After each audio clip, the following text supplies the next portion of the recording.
coaching clients of mine as far as doctors. You know, we recommend these to all your patients. So I said we're blessed to have George from Jing Herbs here today. As you guys know, I am Dr. Patrick Flynn, and I'm excited to actually cover one of the best topics and one of my most favorite topics that we can have, because I think it's a topic that's really not taken seriously enough. Yet I guarantee that most of the people that are listening to this seminar, listening to this webinar, watching the things, our videos that we do, go through so much stress and create so much disease and have no clue that's developing because of what's happening up in their brain, okay? And so what you kind of see on my first slide here, I'm kind of giving that roadmap for us, guys. If you kind of look, I have a GPS down below, and you can see there's a split in the road, what leads to disease and what leads to health. And as you can see, George and I are over on the onto the right on the pathway of health, and that's our guide. We're going to be that GPS that's going to guide you tonight to really give you a great expression of how to break these bonds, how to make a healthier body, how to actually take, for example, if you're under extreme stress, understand it, what to do with it, how to deal with it, and all of the medicinal things that we can do that are out there. And that's why I have George on tonight, because he's just going to bring you guys a wealth of knowledge. And like I said, I'm so excited that this man is with us tonight. I believe in what he has done as a mission and his company. And like I said, as a practitioner backing him, using his products every day, I'm blessed. Okay? So let's get into this. Now, one thing that is very apparent is, let's look at this major slide here. Depression medication is at an all-time high. It's doubled, it's tripled, it's 400%, as you can see that from Harvard's good old study here. It's gotten such a rap that, for example, the only thing that people know to do is take Prozac, you know, take Effexor, take Paxil, take Zoloft, and they're selling these things by the millions, and it's ridiculous, because what happens is people are so under stress that's affecting their body in such a negative way that this is the only thing that they know. You know, one thing about being a natural doctor that way and what we can do for these people is the fact that we can give them a totally different roadmap, a totally different path, but a lot of people don't ever address the major causal issues that lead to these things that break down for this need of the medication anyways. And that's one thing that frustrates me most as a practitioner. As a doc, every day when people come in and say, "Doc, I'm stressed out, I'm on 3 antidepressants." I've had kids on 6 antidepressants. This is ridiculous. And you can see Harvard published this, outstanding increase in antidepressants used by Americans. Now, I don't disagree that people have stress. I don't disagree that that's affecting them negatively. But we've only got one viewpoint. And so I'm going to give you a different viewpoint. Now, the one thing that I found out interesting about this research article was that they said anywhere from 6 out of 10 women were taking some form of antidepressants. And I understand it, ladies. I really do. By nature, women actually stress out more than men. And as my own joke says, is who stresses out more, men or women? Well, women obviously do. Now, who causes women the most stress? The men in their life. So, as we know, for example, it's very common to understand that women stress. But look at their daily life. Look at what they go through. And so, I love this slide because it really represents the multiple hats that you guys put on. Okay, if you look from the morning you're a fashion designer, to a chef, to a taxi service, to a businesswoman, to a professional, back to a chef and a teacher, those are the roles that you as a woman actually run. So I understand the stressful life. Now, guys, I'm not saying, for example, that you guys that are on this call, or you guys listening to this webinar, or listen to the seminar of it that way, that we don't have stress. We do. We all do. Okay, it's a significant thing in our life that has caused a massive issue that has now led to what? Antidepressants. I'm not okay with that. George is not okay with that. The practitioners that we coach and the practitioners that we work with in the wellness ways across the country are not okay with that. There's a better way, okay? And that's what we're going to tell you. So tonight's very exciting, because here's one thing. I'm a very big goal-oriented person. I want you to walk away that when we're done with this webinar, that you have some tools, that you have some understanding, that you have some know-how to really actually deal with this. So I'm going to actually create a little different paradigm when it comes to stress for you that way, okay? Now you say, "Doc, I don't understand what a paradigm is." Well, a paradigm is how you think, okay? So I want you to get to think a little bit differently about stress. For example, like right now, I have a very low-stress job right now.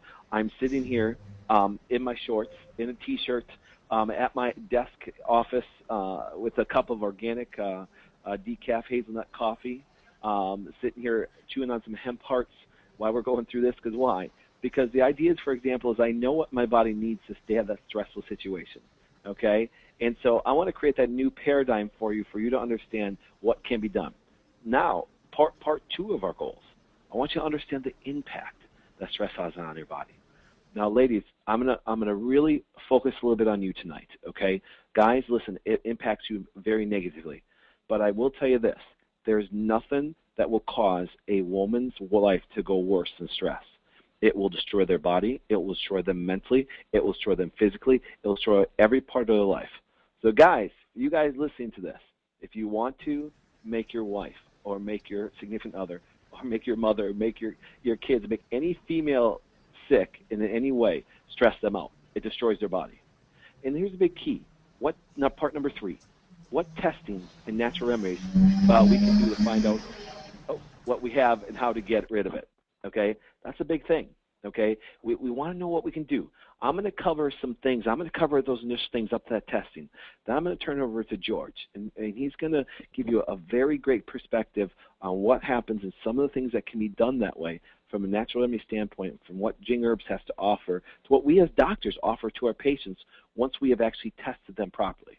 So let's get into it, guys. Something very exciting. Now, like I said, we got to create a new paradigm of stress. We have to understand what stress is. It's so funny because I ask people that come in my office all the time, and I look at them, and they're taking Zoloft. And I ask them, I said, are you stressed? And she's like, yes. Or he says yes, and there's almost tears in their eyes. And I say, then what is stress? And they're kind of like, well, it's a feeling. Well, guess what? It's more than that. And here's the true medical definition of stress, guys. Now, let me read it to you because it's very important. And as I read it, I'm going to break it down. Now, believe it or not, for most of you guys that know me, I talk kind of fast. I get very excited about this stuff. But I am going to talk slow and break this down for you. Stress, it's a physical or psychological stimulus. Now, I want you guys to imagine this. You're sitting on this phone call, and all of a sudden, for some reason, actually, as I shut my desk door, I smash my finger in it. Would you agree with me that that's a physical stressor? Yes, so anything that we do to our body is a physical stressor. Let me give you another example. I also, besides being a naturopath, I'm also a chiropractor, okay? If I get into a car accident, is that a physical stressor? Yes, it is. It's a stressor, for example, that causes damage to my body. So what we want to do is we want to look at those stressors, for example, that cause a negative stimulus from what we do physically. Now, a psychological stimulus. We've all had bad days. We all have had things that happen to us, for example, because what ends up happening is we have a day, if you look at our day of our life, we go through, ladies, let me ask you a question. With the exception of the men in your life, who's another big psychological stimulus? Heck, our kids. I mean, I have 3 daughters. They're wonderful. They're great, but guess what happens? When they actually end up creating a psychological stimulus, there's a lot of times that I see mothers come in and massively stressed out.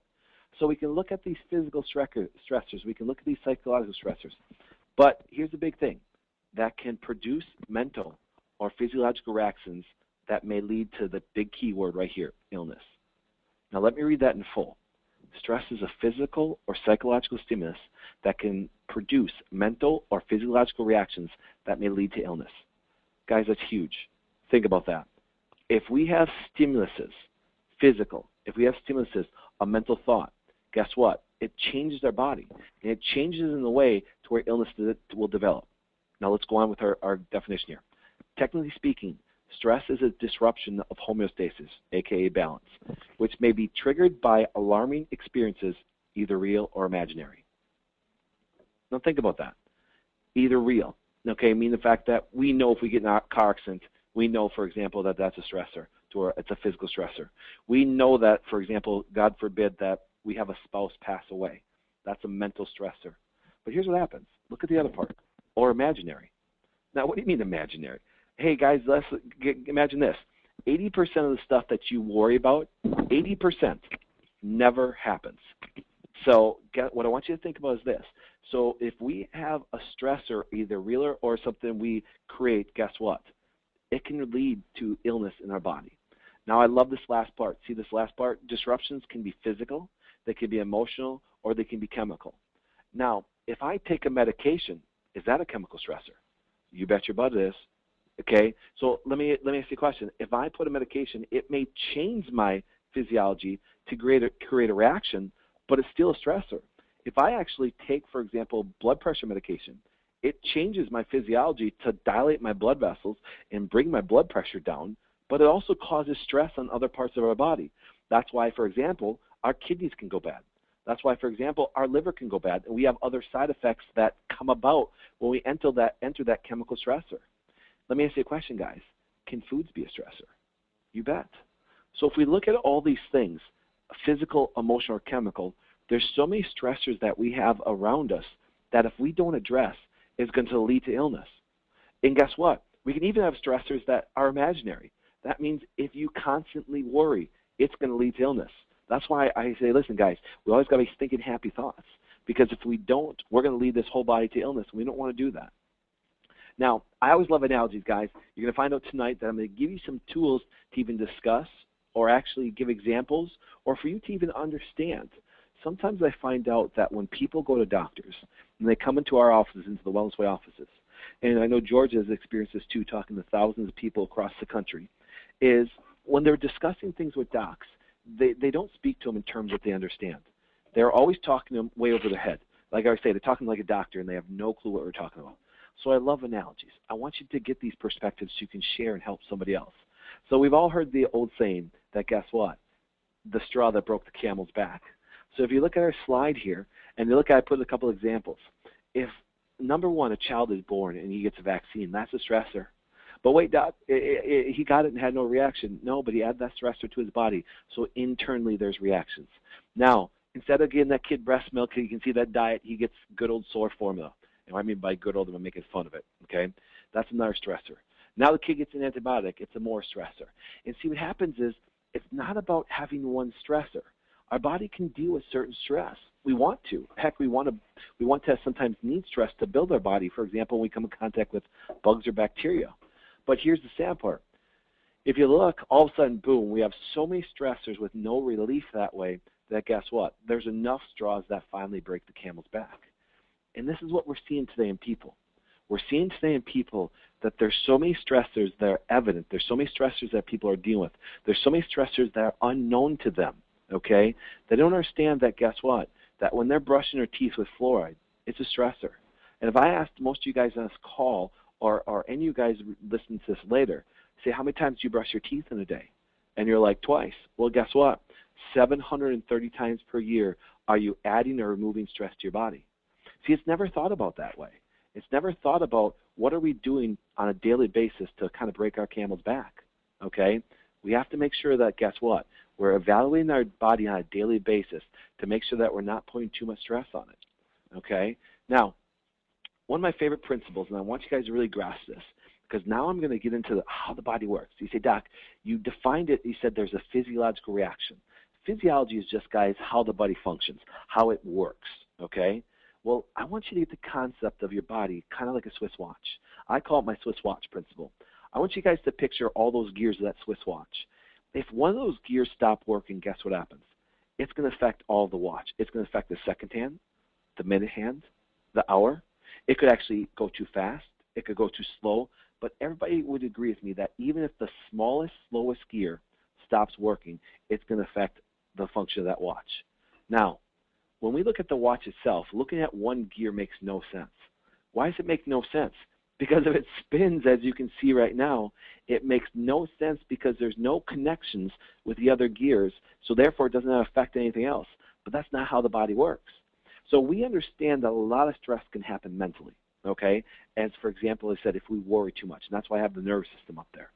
But that's not how the body works. It's not separate. The brain's not separate from our parts of the body. The human body more looks like this. And all these systems kind of interact. So I want you to think about that. So if you do have a mental stress and affect that big red gear in the middle, the nervous system, the brain, does it affect on your digestive system? Well, let me ask you a question, guys. Have you ever had a gut feeling before? Okay? And you're like, oh my goodness. It's like, I never thought about that. There was a neurological stressor that resulted in what? A digestive stressor. Now, let me ask you a question. Have you ever seen people mentally stressed out and affect the respiratory system and go into a panic attack? Ladies, I want to show you something down. Look at that bottom right purple gear, the endocrine system. Let me ask you a question, ladies. Has your hormones ever changed and affected the big gear, the red gear? Have you ever had a hormonal change that affected your brain? See, and this is how the body works. Each system interacts. Now, so imagine that we put stress on any of these systems, on any of these gears. What does it do? Well, that's the big thing. What effect does stress have on all of our organs? It's monumental. It's going to stress the kidneys out. It's going to stress the adrenals out. It's going to stress the liver out. See, we sometimes think that stress is just mental. No, there's a chemical component. There's a physical component.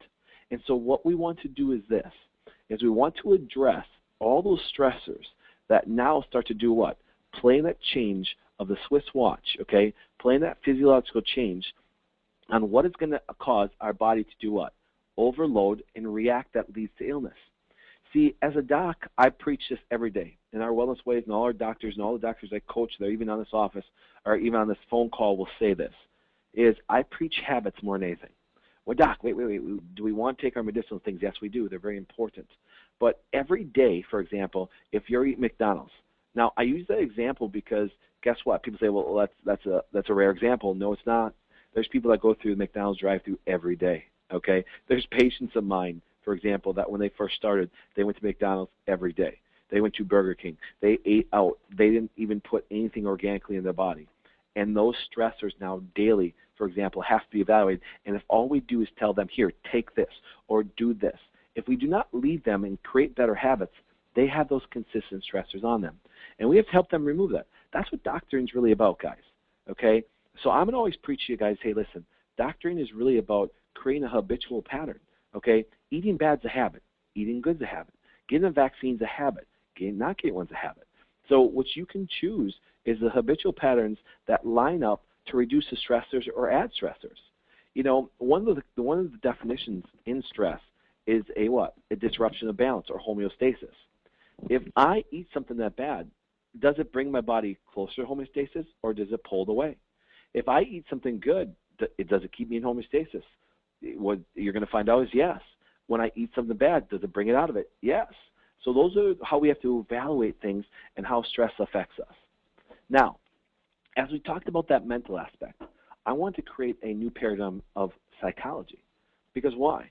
Because if we can look at psychiatry and psychology like the Swiss watch principle, we're going to be able to understand it at a much different level and then be able to test people appropriately to see, for example, what is going on in their body to measure to find out what they need. One of my greatest statements that all of my clinics stand for, okay? It's the Wellness Way model. It's what I teach my docs. It's what I teach my coaching docs. It's what I teach my patients every single day, is our model is very simple. We don't guess, we test. Why? Because there's no two human beings that are the same on this planet. So what we can now do is if we can find the appropriate test which each person needs, we can figure out the exact demands of each person. If I have a person that, for example, has kidney stress, or if I have a person that has adrenal stress, we can now properly measure them, and then we can give them the appropriate herbs, the appropriate medicinal mushrooms, the appropriate things that are going to restore those things in the body. Sometimes, for example, we get into this pattern of not testing properly. Psychiatry is the ultimate profession on that. Let me prove it to you, okay? In order to understand a different value of psychiatry, I want you to actually, or psychology, whichever one, they're both the same, you have to understand the stress response. For example, the stress response, for example, starts within the brain. And I say, wait. Stress can be a physical thing. What can happen? Well, sure. We can have a physical stressor. It triggers our sensory system. For example, if I smash my finger on my desk right now, there's going to be a sensory response that tells my brain, listen, there's a trauma. And you can see, for example, this is a side view of the brain, and the little green and the blue and the brown organ below, for example, we're going to see, for example, this is the pituitary, shooting down to the adrenal glands down there, and then we get a response. Now, that's the big thing, guys. It's called a stress response. Your body doesn't make mistakes, guys. When you introduce a stressor, it has to respond. Now, let me give you the perfect example. That's kind of going to be some of an aha moment for some of you guys that are here that haven't heard me, or not a patient, or haven't listened to George, or haven't listened to any of the Wellness Way doctors. Guess what? Blood pressure is a normal response. High blood pressure is a normal response. Wait, doc, that makes no sense. High blood pressure can cause stroke and kill me. High blood pressure is a normal response to a stressor. It has to be. That's how we get away from the stressor. And our body, for example, responds to what we introduce it. If I smash my finger, it's going to respond with higher blood pressure. If I eat something bad, those are the physiological changes. Those physiological changes, even though they're normal responses, doesn't mean long-term it's going to be good for you. Now, if we look at the bottom of this slide, you can see the adrenal glands. The adrenal glands start to produce epinephrine, norepinephrine, cortisol, DHEA. These are hormones, for example, that are produced in response to stress. Now, why is that significant, guys?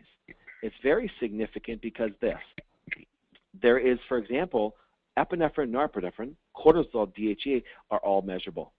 They're all measurable, okay? That's the one thing, for example, I want you guys to understand.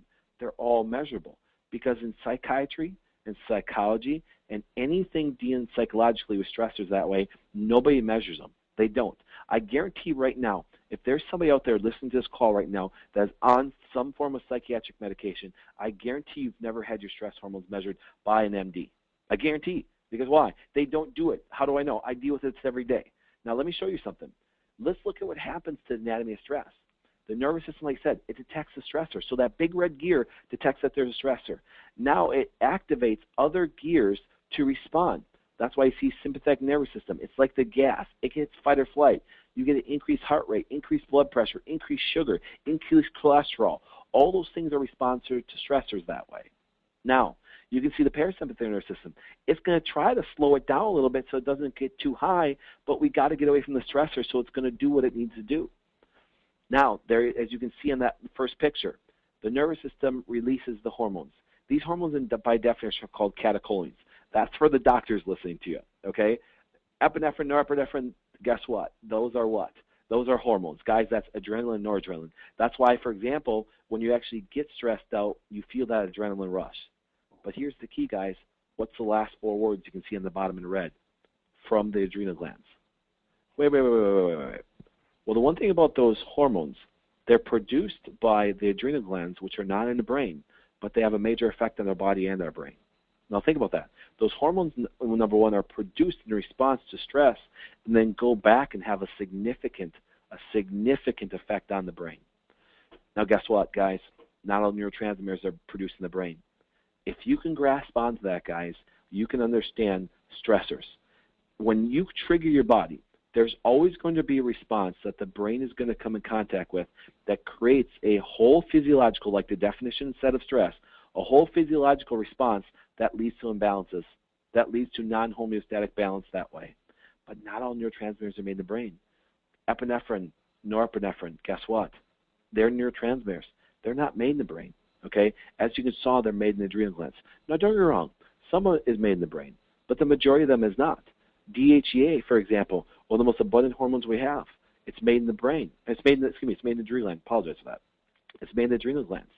So if you understand that kind of paradigm of psychiatry, that when there is a stressor, if any parts of the body stress out, it's going to cause a brain effect. The brain itself, mentally, we can think a bad thought, and it's going to stress us out. But if we have a physical stressor, if we eat bad food all day, if we have a bad spine, if we actually do things that hurt our body, it creates a stress response, and just like the Swiss watch, all organs are affected. It's going to drain our adrenals. It's going to drain our kidneys. It's going to drain our heart. It's going to even physically drain our brain. Now, I never, like I said, I'm going to use big words. But here's one word, guys, that, for example, I want you to actually understand. Now, as I take a sip of my good organic coffee, decaf, of course. But anyways, what happens is these are called enterochromaffrin cells. And I say, Doc, you're speaking like a doc now. I don't understand. What are they? What's that big picture of a big old green bolus up there and all those things that stick up and look like pillars? Well, guys, that, for example, as you can see, are the cells that make serotonin. See, the enterochromaffrin cells make serotonin. Now, if we have low serotonin, guys, what's going to happen? You're going to be depressed. Why? Because serotonin the enterochromaffrin cells produce serotonin, and if they're low, guess what happens? What I want you guys to understand is this. If it's low, you're going to be depressed. And now, you say, well, Doc, well, those cells, they're very important. We're just talking about depression and stress and all things like that. Well, here's one thing I want you to understand. Guys, imagine where those cells are made. You say, doc, they're in the brain. No, they're not. If you look, guess what? They're found in the GI tract. Now think about that. They're found in the GI tract. Yes, some of them are produced in the brain, but about 90% of them are in the GI tract. Let me ask you a question, guys. Have you ever had a gut feeling before? Yes, you have. Because why? Because when the demand for serotonin is needed, guess what happens? It's produced in the GI and we get that soothing effect. Why do you think you guys crave foods when you're depressed? Do you follow me on that? You don't crave exercise, you crave what? Foods. And when it hits that GI, there's a production of this, and now those hormones circulate and they even cross the brain. So I want you to think about that. If you look at the paradigm of psychiatry, psychology, any doc that, for example, deals with stressors, deals with people on antidepressants, deals with people on SSRIs, MO inhibitors that way, they're always going to focus on the neurology, on the brain, and never realize that compartmentalizing the brain as the only thing that controls this aspect of stress is ridiculous. All of the body can be affected by stress. Your big toe, guys, can affect stress levels. Don't believe me? Smash it. Tell me how your brain responds. Tell me how all parts of your body, including your heart, respond. That's significant. Now, why is this significant when it comes to those endocrine reference cells? Well, here, remember my motto, guys? We don't guess, we test. I love testing. Guys, listen, I won't even take care of you if I can't test you. Why? Because all I'll be doing is guessing with you, and it's against everything I stand for. It's against everything that every doctor I ever trained. Any doctor that works for me directly, any wellness way across the country, guess what happens? If we don't guess, we test. And guess what? It's very important. And here's a simple diagnostic test that shows hormone levels. Remember, you say, well, doc, wait, I thought we were talking about brain hormones. Yes, we are, neurotransmitters. But those hormones, for example, are in the periphery. It's very easy to measure them. Now look at this first one. Norepinephrine and epinephrine right on top of the first red marks there. Now to give you guys an example of the test, what I want you to show you is this. If you look, you don't have to be a rocket scientist to figure this out. Red is abnormal, black is normal. Out of the 10 hormones we measured that affect our neurology, guess what happens? 9 of them are bad. Think about that. If you actually, for example, if I was teaching this seminar here in Green Bay and you drove here and you had a car that worked, a car engine that 9 out of 10 parts did not work, you probably wouldn't have driven up here to come see me regardless of how badly you wanted to hear the seminar. Because why? Because you wouldn't trust it. Now imagine this. So when people are thrown off hormonally, when all these neurotransmitters, norepinephrine, epinephrine, but look at serotonin. Serotonin's really low. So the epinephrine and norepinephrine is high, so stress levels are high, and serotonin is low. Imagine what this person is going through. A lot of stress. Now, guys, I want to show you something. I'm going to use my little control mechanism here. Let me grab my pen out of here. It's very important. Let me grab my little pen option here. Look how old this person is. This young lady is 10 years old, okay? 10 years old. She was on a ton of antidepressants. Wait, doc, what do you mean ton? She was on 6 of them. Think about that, guys. She was on 6. No, doc. That's uncommon. 10-year-old on six different medications. It's very common, guys. Live in our world once and see what we see per day would freak you out. But guess what? And remember, they actually took this young lady and they actually were going to actually go into the next stop of almost shock therapy. Now, one of those other stress hormones that you can see right here is another test. Love this test. This is our cortisol. We know cortisol is our stress hormone, okay? Now, what we're going to do is I'm going to kind of show you, for example, all this is a graph of our hormones for cortisol. During the morning, as you can see in the blue chart, it's much higher, and at night it's lower. Why? Because we need those stress hormones to get us up in the morning, get us going, but we don't need something to go to sleep. Now, if a person is actually under stress, what you'll see is, as you can see the red line, when we measure them, it'll actually start to be elevated. Now, we call that chronic stress. But over time, just like a fuel in the fuel tank, will start to become low. And if you look, when the stress hormones deplete, it's called fatigue. So we look, for example, people who are in long-term stress end up with chronic fatigue syndrome. Once again, very measurable test, a very good adrenal test to see if we've actually weakened our adrenals. And I say, doc, what's the adrenals? Adrenals are known as our stress glands. They can tell us if we're under stress. They can tell us, for example, if we're fatigued out, if we've been under chronic stress. It's a very simple, measurable thing. Now, the one thing that we don't understand is this, though. We have to understand steroid hormones because cortisol is a hormone. These hormones are actually help run our body. They're necessary in some parts, but guess what happens? They can actually become very destructive, too. Okay? Remember, too little is bad, too low is bad. We got to have them right in the middle. But here's the part, and this is one thing that I want to cover before I turn this over to George. Okay? if we understand hormones itself, we have to understand the building blocks to them, okay? Because if we have weak adrenals, you say, Doc, we got to produce more hormone. Well, how are we going to do it? Well, I'm going to put up something in this next slide to show you, for example, all of the hormones that a male and a female need, for example, on a daily basis function. But all hormones come from one thing. What is the building block? It's right here, guys. All hormones come from cholesterol. Oh, Doc, now you lost me.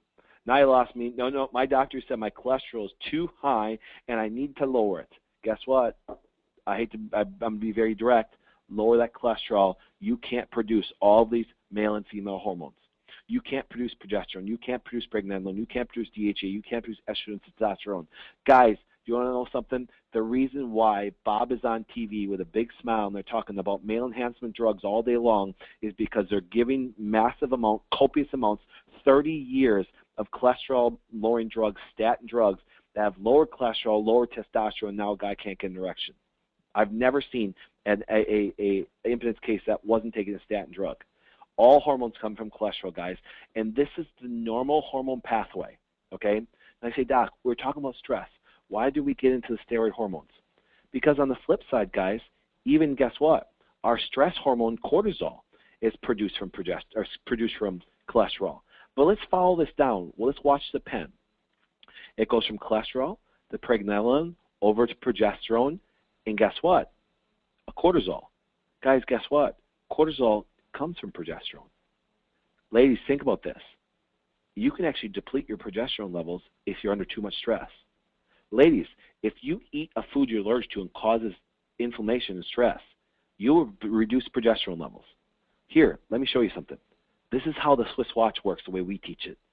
Your stress hormones and your anabolic, your female-male hormones, guess what happens? They're connected, just like our Swiss watch. Look what happens.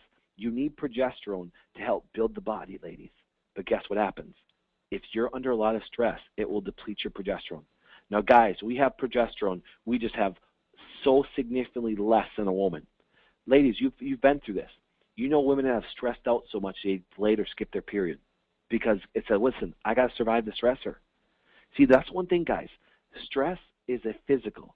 Stress is an emotional.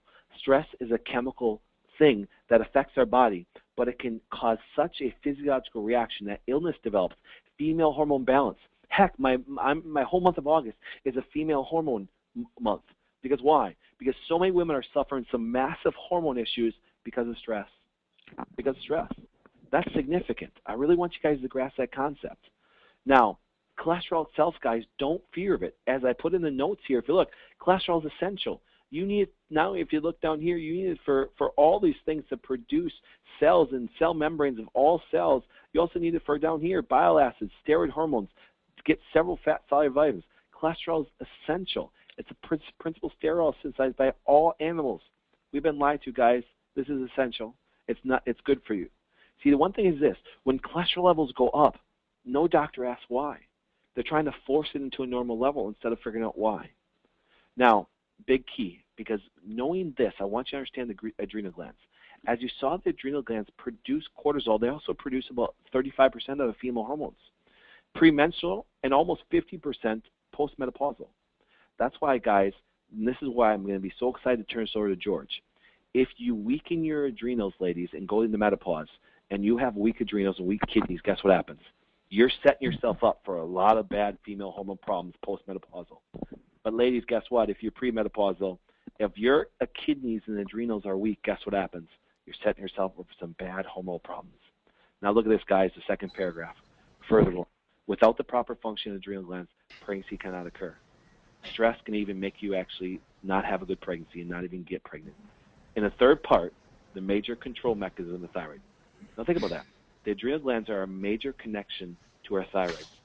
Even in the PDR, it says one of the major contraindications for levothyroxine or any thyroid medication is what? Low adrenals. Now think about that.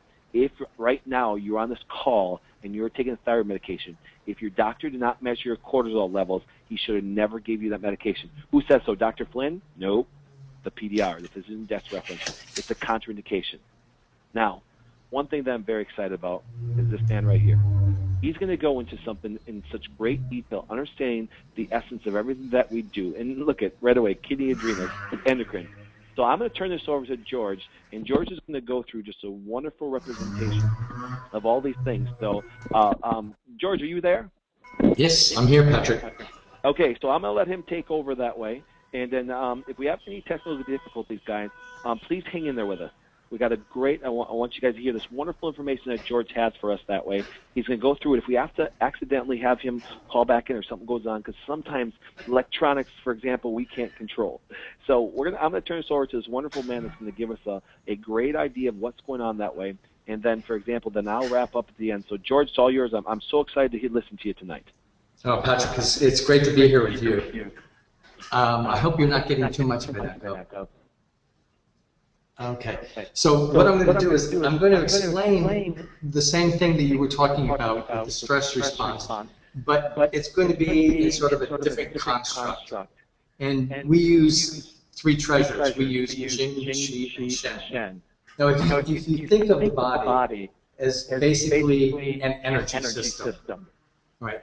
The Jing essence, or what we call the kidney adrenal energy, is the power station. When you had that slide up there, the central nervous system, and then you have all of the cogs around that. So all of those other systems actually will draw energy from that Jing essence. So all of the functions of the body depend on that. And the important thing about the connection with stress is that when you do have a stress that is incessant and unrelenting, eventually the adrenals will start to burn out. And once that happens, they are not able to supply energy to the rest of the system. So all the other systems start breaking down. Now, when you have stress in the body, okay. So what happens is physiologically, as you were mentioning, all those other systems really start shutting down, because what the body does is that the stress response is preparing for an emergency. You're going to go into the fight or flight mode, and then all the other organ systems will be shut off by the brain. The respiratory system will increase a little bit, but the digestive system will be cut off. Okay? And when that happens, that has a direct impact also on the immune system. So there's that cascading effect. But getting back to the kidney adrenals, so in classical Chinese medicine, when you talk about kidney adrenal energy, that actually includes the endocrine system, the brain function, and the spinal column, and the bone marrow. That's all considered Jing essence. Now, everything in the body is also divided into yin and yang, and most people are familiar with those two concepts. Right? One of them tends to be more of the fire, the activity, the male. The other is the cooling, the replenishing, the nourishing, or the female aspect. We even divide stress into excess and deficiencies. The excess has to do with what we call liver-qi stagnation. Now, the liver in traditional Chinese medicine or classic Chinese medicine is an organ system that is in charge of all the free flow of energy in the body. It certainly has a connection to blood. And in classical Chinese medicine, the energy and the blood actually flow together. And when you have a stress in the body that's impacting the whole system, what happens is that liver energy tends to become a little bit stagnant. And when it becomes stagnant, you can actually feel the energy start to seize up in the body. Right? That's what we call liver-qi stagnation. If that becomes excessive and constant, the liver will start to create heat. And the outward manifestations of heat are irritability, fidgeting, restlessness, and anger. And you can see people are under stress are also going to manifest those kind of qualities too. They can have all of those things happening. Now, in stress, in the deficiency, which is basically caused by overthinking or over-worrying, it's going to lead to a different kind of condition. It's going to lead to what we call heart and liver blood deficiencies. And the kind of manifestations that you get with that are like palpitations and forgetfulness and insomnia. But you'll also get a little bit of fire in that too. So that all has to do with the Jing essence. Okay, now we're going to go to the next slide.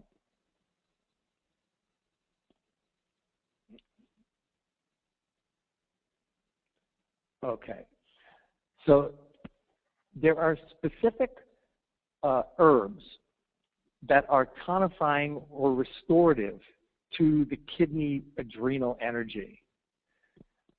And especially people who start to feel like they've got that adrenal burnout, these are definitely the herbs that are really good for this, or replenishing that energy. And the first one is lycium.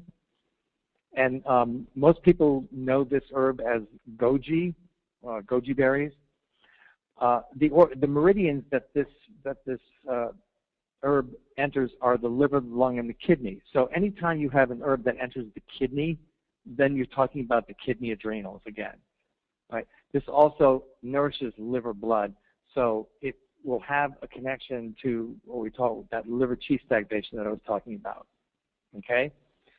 The next one is hoshiwu, and a lot of people have actually heard of hoshiwu. This is a pretty famous herb.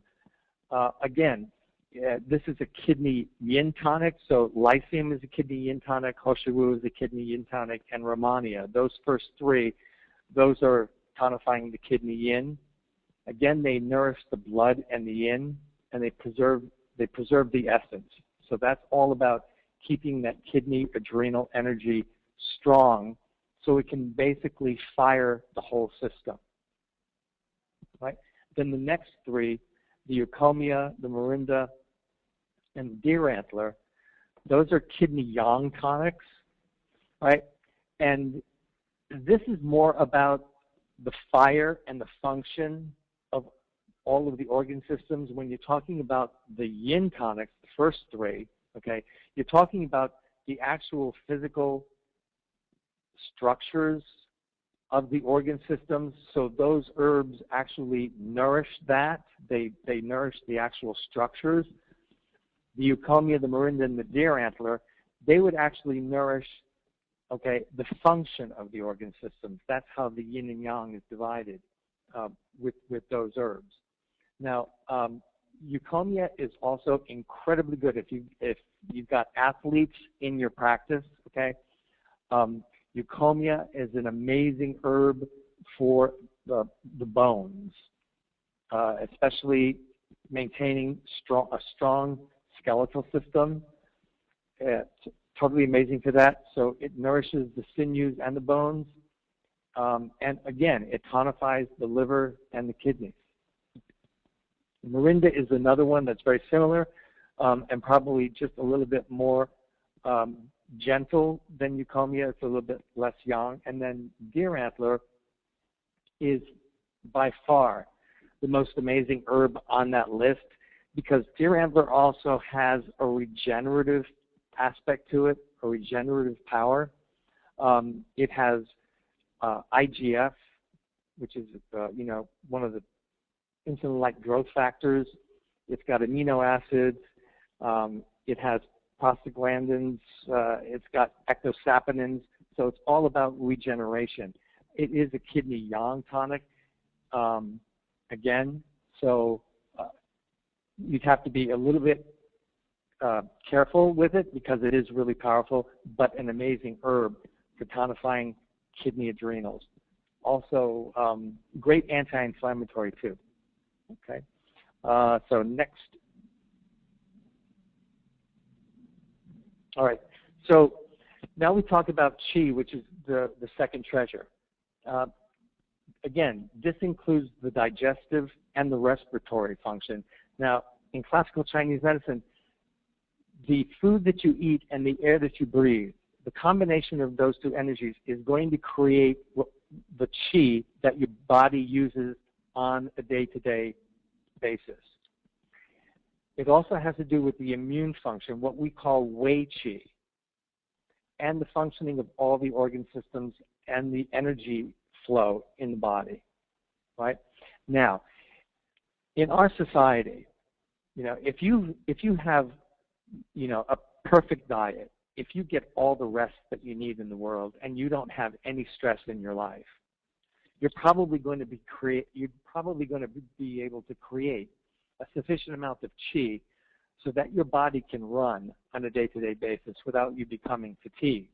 But what happens in our society especially, right, especially with stress, which places such incredible demands on our system, the amount of energy that we create from the food that we eat and the air that we breathe is usually not sufficient to really get us through the day on a day-to-day basis. So what the body does automatically is it will start to go for that Jing essence, the kidney adrenals. Now that's a stored essence, right? And when the body has to use that to survive on a day-to-day basis, that's when you really start getting into trouble. That's when you start seeing symptoms of fatigue, symptoms of chronic fatigue, and general, lack of energy. This is where you can also see people going into depressive states because they don't have the energy. One of the things that qi does is it has that upward lifting energy to it. It really propels you forward. And when you start lacking that, you start to draw in and you start to go inward. And that's when you see a lot of depression happening. When the qi disappears, that's one of the things that happens. Now, the other thing that we're talking about in stress, when that stress response happens, and as I said, what the brain does is it starts turning off the systems that are drawing energy, and the energy that is not needed for that particular instance. So if it turns off the digestive system, it's going to also have a cascade effect on all of that anabolic stuff that's going on in the body. All of the energy that's being created is also going to be shut off. So it's sort of like a catch-22. The other thing is the immune system will be impacted from it. And also the brain function. Well, we all know that when we're under stress, we certainly cannot make good decisions because the front part of the brain, which is involved in that executive decision making, well, that's actually turned off, and all the stuff is coming from the limbic area, which is that reptilian brain, and that's all about survival. So that's another thing that happens during the stress response. Okay, and go to the next slide. So some of the amazing herbs that we have that are incredible qi tonics that will really maintain your energy level and keep your immune system strong. And these herbs are also known as adaptogenics. So one of the things that adaptogenics do in the body is they actually allow you to deal with stress on a more efficient basis, that it doesn't have the negative aspect or the impact that it does normally if you have adaptogenic herbs. Now, the first one, astragalus, is probably, this is like the king of the energy tonics. This is for really quick, fast energy. And this is an herb that has been researched recently that has the ability to actually maintain the end caps, the telomeres at the end of the DNA strands, so that the cells, when they replicate, they don't make mistakes and they actually live longer. So this is an incredible anti-aging herb. But the reason that it's on this list also, the qi tonic, is one of the two of the meridians that this herb enters are the spleen and the lungs. So those two qi creating meridians and organ systems, astragalus enters both of those. Rhodiola is another amazing qi tonic. That ginseng is really famous. Most people know about ginseng. Again, an incredible adaptogen. Ginseng is there are several kinds of ginseng. So in our discussion of the yin and yang, you have to take the ginseng that's really appropriate for the constitution that you are.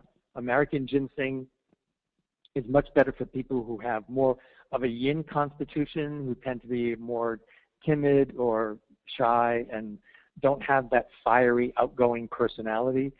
The American ginseng would be better for that. Okay, and then the Korean ginseng, which is the hottest. Okay, that's the fiery ginseng. Right? That's for the people who tend to be more timid. The American ginseng is people who tend to be more fiery and young, and American ginseng is good for better for women also, because it tends to target the pituitary gland, which is of course one of the master glands for the whole endocrine system. So it has a very balancing effect on the whole system. Eleutherococcus, this is known as Siberian ginseng. Again, for people who have athletes who are in their practices, Eleuthero is amazing. This is one of the most amazing adaptogenic herbs there is. Great for energy, but one of the things this does is it actually oxygenates blood. So altitude climbers have used this to prepare for their ascents. So it allows the blood to actually oxygenate better. Gynostemma is one of the great chi tonics, very similar to ginseng in its effect, and a great longevity tonic. Now, there is a formula called ginseng and longan, which I have here, and ginseng and longan is specifically really good for the digestive system. It's good to restore the digestive function, and it's also a good blood builder. So those are the chi tonics, all amazing in their activity and in their effect. Next slide. Okay, so Shen is the third treasure, right?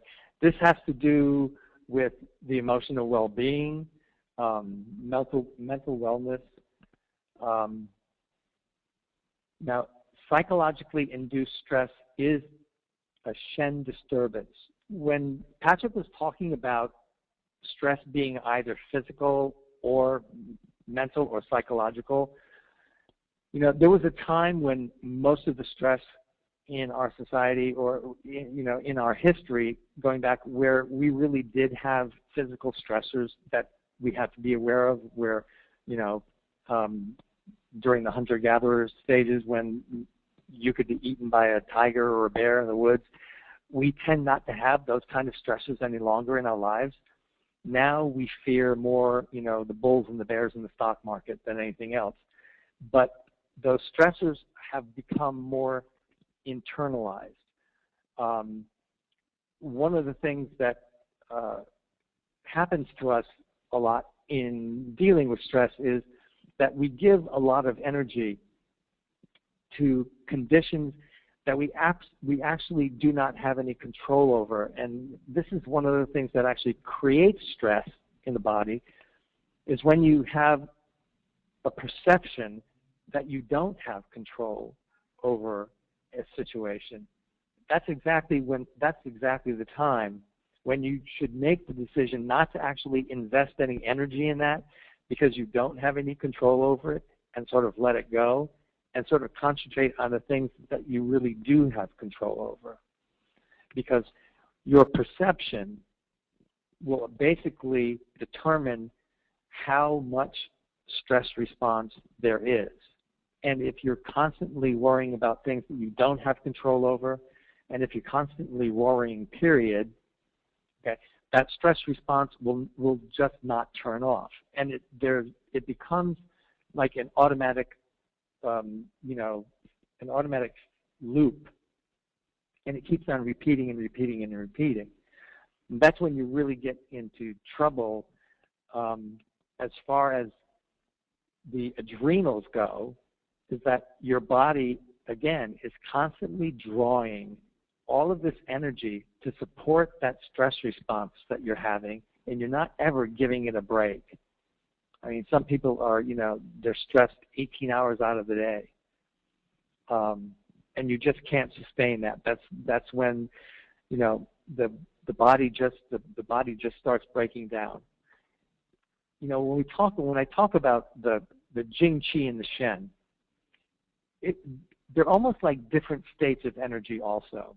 Okay, the Jing is that definitely, it's that more solid, that stored energy. And as it transforms under the influence of Qi, it transforms into energy or Qi, right? And then the next transformation is from Qi to more of the mental and the mind functions. So there's that kind of a downward up movement, but it works the other way around also. I mean, you can actually have a thought form which will then move down into the Qi level and can then move down into what we call the Jing level. And when it reaches the Jing level, it becomes solid. So that's when we talk about, the disease states, that constant kind of, those thought forms can actually take physical form in the body. They can create diseases. Okay, next slide. All right, buplurm and dragon bone. This is a formula that has been used since approximately 1800 years. This formula has been in constant use, right?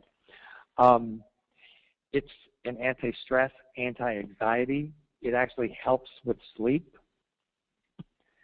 The main herb in this formula is buplurm. And when I was talking about stress being connected to what we call liver qi stagnation, right? The energy of the liver not flowing patently in the body. Buplurm is one of the herbs that really does change that and releases that energy, and it allows it to flow again, so that people get like almost immediate relief from this. They can actually feel the tension just leaving the body, just melting away. The buplurm and dragon bone, I've used this formula for almost 20 years now, and it's incredible. It's just miraculous the way it really helps people get rid of the stress, and it deals partly with the root of the problem, because a lot of Western meds, as Patrick was mentioning, okay, they really treat the manifestations, okay? They treat the symptoms, but they don't go to the root of the problem. One of the things that classical Chinese medicine and all of these herbs do is they actually go to the root. They treat the core. Buplurm and dragon bone will go to the root of the stress in the body. The herbs that I was talking about in the kidney adrenal category also go to the root, because, as I said, that the Jing essence is basically the energy that powers the whole system. Okay. Now this next herb, reishi, and again, one of the most incredible tonic herbs.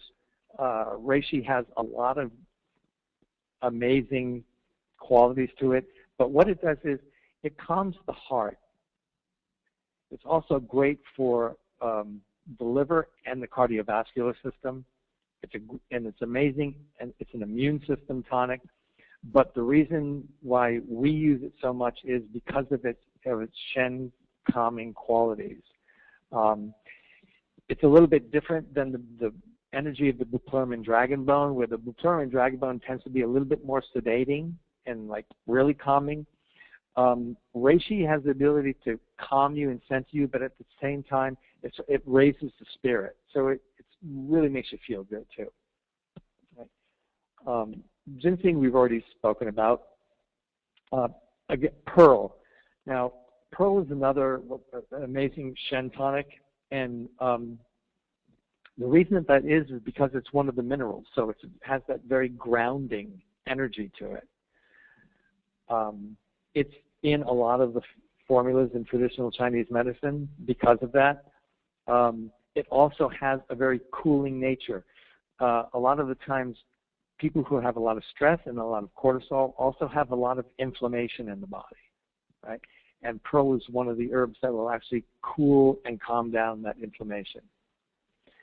The next herb, Bupleurum and Dongguai, this is a formula that's similar to Bupleurum and Dragonbone, but Dongguai is one of the major herbs because it's a good blood builder. But again, this is a harmonizing formula. This formula is especially good for women who have any kind of menstrual irregularities or PMS symptoms whatsoever. This is an incredible harmonizer, balances the hormones, tonifies the blood, and gets rid of a lot of that stress and tension during the menstrual cycles.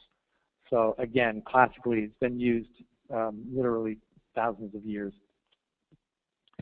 So basically, those are the three treasures, the way we see them interacting, and how stress can impact each of those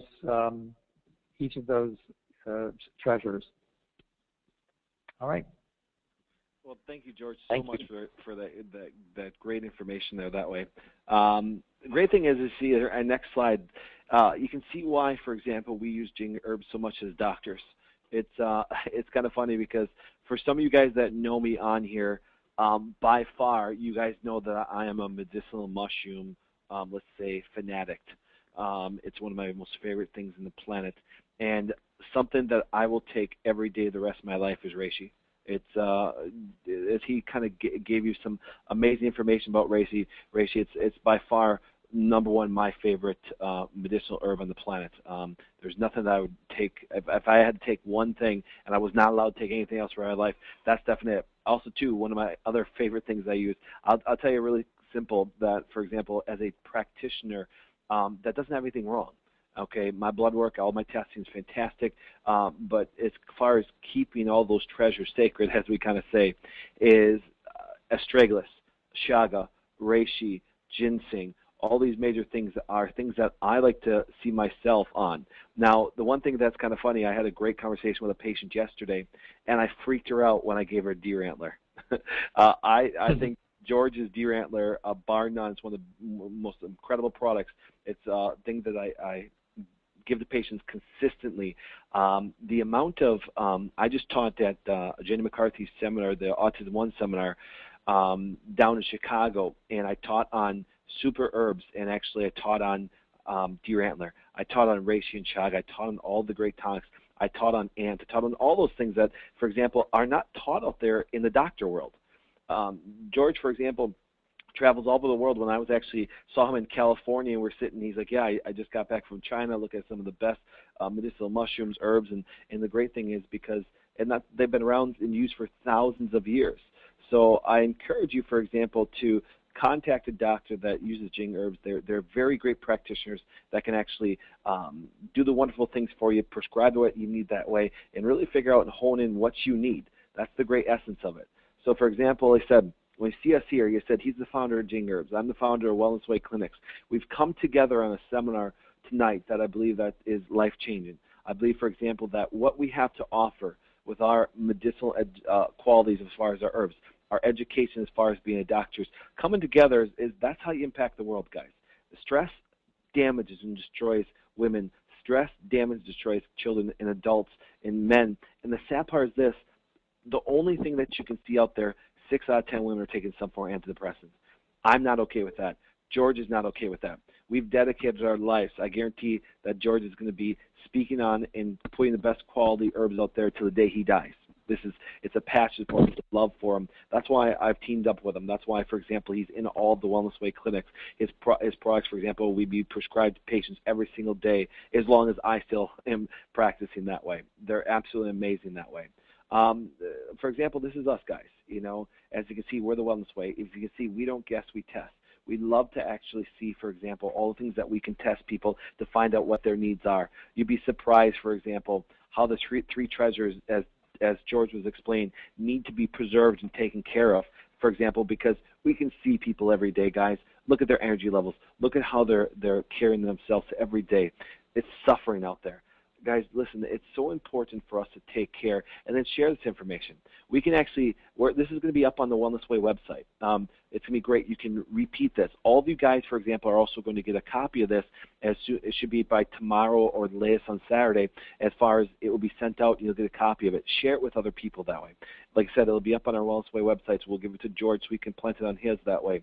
One thing about it is this, is everything that we do, for example, is based around the wonderful clinics that we have in Green Bay, Appleton, Waukesha, Tampa. There's also doctors, for example, that we coach all over the country to understand this stuff and to go through it. Because the sad part is this, nobody's really guiding these people. No one out there is actually sitting there saying, this is what you guys need. Here's what you need to do. That's what we've done. We've actually taken these things and put into a realm to where we can all practice and find out, for example, what Mr. Joe needs, what Mrs. Joe needs. When they're under such great stress, for example, we don't want Miss Jones to be one of the 10 women that are on some form of antidepressant. We don't want to see that. So, guys, thank you so much for a wonderful, wonderful webinar tonight. As you can see, stress is impact. If you take that left road, stress will cause disease. But if you actually move towards that positive, non-stress health format, it's a whole direction. George and I are on that right side. It creates better function. It prevents illness. So I thank you so much, guys, for coming tonight. George, I just want to thank you from the bottom of my heart for taking time out of your precious day today and sharing with all the people on this. That's going to be shared to thousands of people across the country, and I really thank you for joining us. Now, guys, for example, have a great night, and then if you guys have any questions, guys, you can always go to our website, thewellnesswayclinics.com, and email us. If you have a question, for example, George, do you have an email if somebody had a question for you where they can email you to? Absolutely. info@jingherbs.com. Great. Well, thank you so much, guys. We really appreciate it. We thank Jing Herbs for teaming up with us in this wonderful How to